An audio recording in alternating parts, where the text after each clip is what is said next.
Жүре берсең, көре бересің демекші, өмір сапарында неше түрлі тағдырға жолығасың. Біреуіне қызықсаң, біреуіне жаның ашиды. Жуырда Бурабайға барып демалудың сәті түсті. Сонда кісі біткеннің көзіне сүйкім артқан Жанна деген келіншекпен таныстым.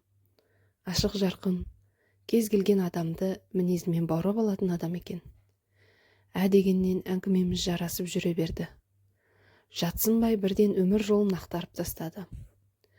Өзің көріп тұрғандай, тұла бойым тұнық энергиядан тұра ма білмеймін, мені көрген адам бірден бауыр басып кетеді. Оған мінезімнің де қосар үлесі қомақты. Мектепте де, универде де жігіт біткен менің соңымда болатын. Өйткені көшеге шықсам, көздің бәрі маған қадалады. Кейде сол қадалған көздердің әсері ме, білмеймін, ауырып қаламын. Ондайда әжем үшкіріп киіміме ілмек тағып береді. Қойшы, содан әйтеуір оқудың ортасына келгенде Бекен есімді жігіттің етегінен ұстадым. Көз керім көркі болмаса да айтарлықтай алып денелі алпамса жігіт еді. Негізі еркек деген маймылдан сәл әдемірек болса болды дейді ғой. Мінезі де ұнайтын. Маған нағыз қамқор бола алатын адам сол сияқты болды да тұрды. Оның мен дегенде шығарда жаны бөлек. Жаным деп асты үстіме түскенде кейде айналамдағы адамдардан ұялып кетемін. Жігіттерді ізінен шұбыртып жүрген мені өзін таңдайды-ау деп дәмеленбесе керек. Ал менің оның қолын қайтармағанымды тіпті есі шығып кетті. Оның ата-анасының тұрмыстары онша емес, көп тарығып қалатынбыз. Бірақ соның өзінде шүкір деп отырған қарапайым жандар. Екеуміз де оқимыз. Қиналып кеткен соң Бекен қосымша жұмыс істей бастады. Әйтеуір ілдәләп жүріп жаттық. Ілініп салынып оқуымызды бітірдік. Бас қосқанымызға 3 жылға тақалса да менің аяғым ауырламады. Енемнің қабақ түйісінен ақ бұл үйге келсап бола бастағанымды сездім. Күбір-сыбыр көбейді. Енем шу шығаратын болды. Ол аз болғандай Бекен де көп жетінді шығарды. Оның да бар арманы бір бала.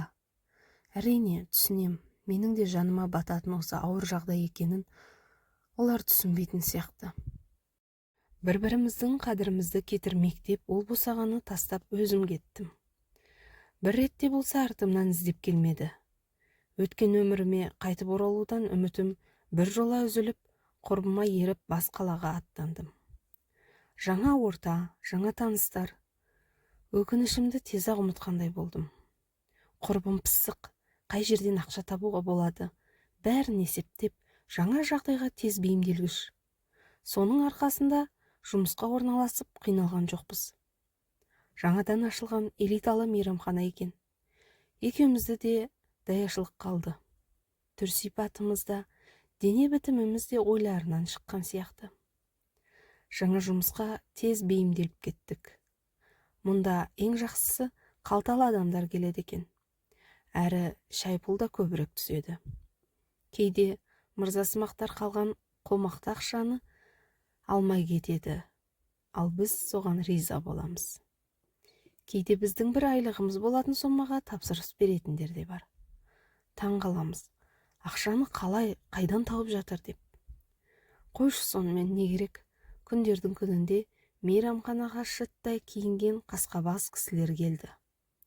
Қыздардың пыш-пышынан аңғарғаным, бірі лауазымды адам, бірі қонағы болар. Екеуі де қара жаяу емес. Мен қызмет еткеннен кейін екеуінің де көзі менде. Ащы судан ұрттап алған соң екеуі де қырындай бастады. Өвілген адамдар ұят жоқ екен ғой деп шошынғаным алғашында. Бірақ кейіннен қасқабастың құшағынан табыламын деп ойламаппын ол кезде. Қыр соңымнан қалмай қойған Қасымбай көкем ақыры мені құрығына түсірді. 6 қыз болып пәтер жалдап тұрушы едік. Жеке пәтерге шығарды. Өзімде шаршап, әрі жас емеспін бе, еркек құшағын аңсаңқырап жүрген кезім. Қолын қаға алмадым. Әрі жас жігіттің де қолжаулығына айналғым келмеген. Менсінбей жүрген көкем білдей басқарманың бастығы болып шықты. Әрине, оның жасындағы адамның бойдақ болмасы белгілі. Сонда да мен оның бәйбішесінің көз жасынан қалғым келмейтінін айттым. Менің түп тамырыма дейін тексерсе керек. Мен туралы бәрін біліп алыпты. Қасекем маған әбден көңілі толып, айтқанымды орындап жүрді. Әйелін қалай көндіргенін білмеймін. Үйіне ертіп барып алдынан өттік. Салиқалы адам екен. Дымы ішінде ештеңе білдірген жоқ. Қанша дегенмен әйелі ғой, қызғаныштың қызыл иті ішінде олып жатқан шығар. Сонда да сабыр сақтады. Заңды некеге айтпаса да тұра алмаймыз.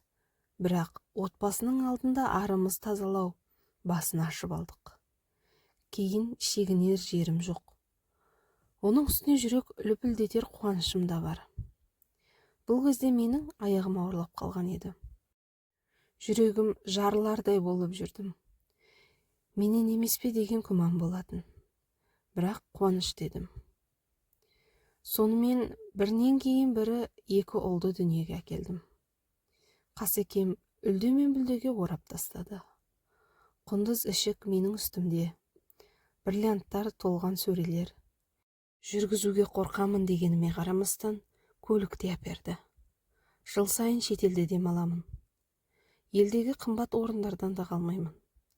Бір қарағанда арманы жоқ адамдаймын. Бірақ менің де ішке бүккен бір сырым бар. Екі отбасының ортасында жүрген ер азаматыма кейде жыным келеді. Кейде жаным ашиды. Мерекелерді бізбен қарсы алса деймін. Бірақ еш уақытта олай болған емес. Бізге сыйлығын тапсырып болған соң өзінің үлкен үйіне асығады. Ал мен оны мәңгілік қасымда байлаулы болуын аңсаймын. Осылайша өмірім өтіп жатыр. Ал сіздердің ойларыңыз қалай?